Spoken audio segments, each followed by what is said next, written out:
शुक्र को यदि हम देखते हैं कि बहुत पावरफुल ग्रह माना जाता है, जो देव ना कर पाए वो दैत्य कर देते हैं। तो शुक्र क्या है? दैत्य गुरु है।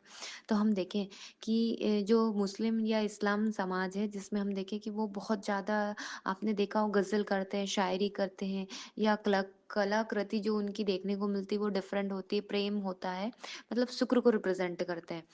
इसके साथ ही हम देखें कि शुक्र से रिलेटेड, अब देखें कि मूवी है, सिनेमा और या शुक्रवार को ही कोई मूवी या रिलीज होती है, आप ऐसे देख सकते हो, तो शुक्रवार के दिन ही लगता है। तो हम देखें कि कृष्ण ने गीता में कहा है कि पुरोहितों में मैं बृहस्पति हूँ और जितने भी महर्षि हुए हैं उनमें मैं शुक्र हूँ। तो यदि हम बोल सकते हो कि यदि आप, हम स्वाभाविक है, हमारे जो हिंदू समाज है उसमें गुरु को ही फॉलो किया जाता है, जो बोल सकते हैं।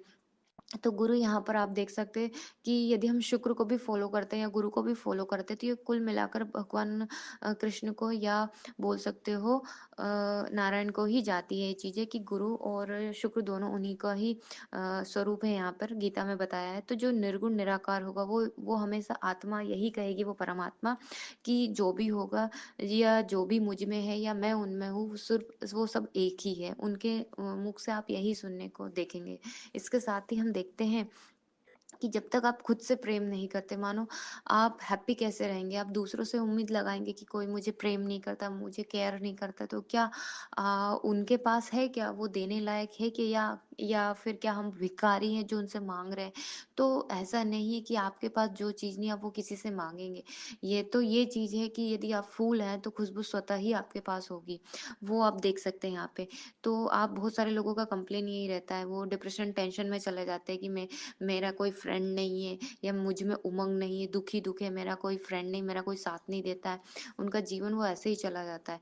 आप सोचिए ना, खुद ही के पास प्रेम है, बोलते जो जिसके पास होता है उसको वैसे ही अट्रैक्ट करता है। तो सुख शांति प्रेम पैसा सब आप ही के अंदर है, और वो खुशी आपके पास नहीं है तो किसी दूसरे से आप ले ही नहीं सकते। जरूरी नहीं है कि सबके पास वो हो।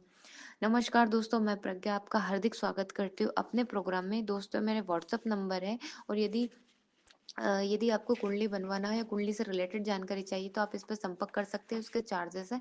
और यदि मेरा प्रोग्राम आपको अच्छा लग रहा है तो लाइक करें, शेयर करें, प्लीज सब्सक्राइब जरूर करें। हम यहाँ देखें कि जो गुरु है वो यानी 10वें भाव में है। तो यहाँ पर ये कहना चाहता है कि कर्म के प्रति आपको ईमानदार रहने के लिए बोला जाता है। इसके साथ ही हम देखते हैं कि गुरु 1 5 9 त्रिकोण में हो तो ये धर्म भाव से जुड़े रहने को बताता है, कि आप धर्म को साथ लेकर चलिए, भाग्य हमेशा आपके साथ रहेगा। इसके साथ हम देखते हैं कि गुरु यदि 6ठे भाव में होते हैं तो ये न्यायप्रिय बना देते हैं, कि आप ईमानदारी से काम करिए, न्याय संगत करिए, ये आपको विजय दिलाते हैं। इसके साथ ही 12वें में हो तो बोल सकते हैं गुरु की दान करते रहिएगा, दानशील बने रहिएगा। यहाँ पर हम देखें कि शनि 1 5 9 यानी लग्न पंचम और नवम में होता है, तो बोल सकते हैं भाग्य उदय के, बोल सकते हैं केवल भाग्य है जो आपको अपनी मेहनत के ही दम पर, मतलब जैसे बोल सकते हो धर्म के दम पर आप धार्मिक हुए तो आपको ये इजीली मिल जाएगा। इसके साथ ही भाग्य का इसमें सपोर्ट मिलेगा। हम देखें कि दशम में यदि शनि होते तो ये बोल कहते हैं कि अनुशासन प्रिय, कठोर परिश्रम करने से स्थायी सफलता देने वाले बन जाते हैं। छठे में भाव में यदि शनि होते हैं तो ये बोलते हैं कि जीवन में जितना संघर्ष आप करोगे ना उतना ही विकास आपका होगा। बोलते हैं ना, संघर्ष से सफलता है, तो ये दर्शाता है। 11वें में शनि होते तो बोलते हैं सफलता की गति धीमी से चलेगी, मतलब आप बोल सकते हो यदि आपके सपने बड़े हैं तो जल्दी जल्दी आप करके पैसा अर्न नहीं कर सकते और फेमस नहीं बन सकते। उसको शनि यदि 11वें में, तो आपको सफलता बहुत शांति से ही आपकी लाइफ में आएगी।